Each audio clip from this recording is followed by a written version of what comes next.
တခြားတိုင်းသမားကိုထွက်မဲ့လို့ကျွန်တော်တို့ရင်ကတခါမစင်စားကိုယ်နိုင်ငံမှာပဲနေမယ်ဘဝအေးစင်းဖြတ်တမ်းမယ်အဲ့လိုပဲထင်တာ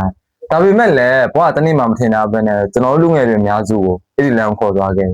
အရင်ကဆိုရင်ဘာမှစိတ်ပူပန်စရာမရှိတဲ့လူတယောက်ကလည်းအခုဆိုရင်ပတ်သက်ရှာမယ်ဘဝရည်တည်ဖို့နဲ့အနာဂတ်အတွက်ကိုပဲအလုံးလုံးနေရတဲ့လူတယောက်ဖြစ်လာတယ်တခြားတိုင်းတစ်ပါးကတကယ်တမ်းပြောရင်းတာလွယ်တယ်နော်ကျွန်တော်တို့တကယ်နေကြည့်တဲ့ခါကျမှသိတယ်ပြင်မနာတွေရှိတယ်လူမျိုးဘာသာဂျာမန်နေပြီးကိုလူမျိုးချင်းချင်းတော့အနှိမ်ခံရတဲ့အခိုက်အတန့်တွေရောရှိတယ်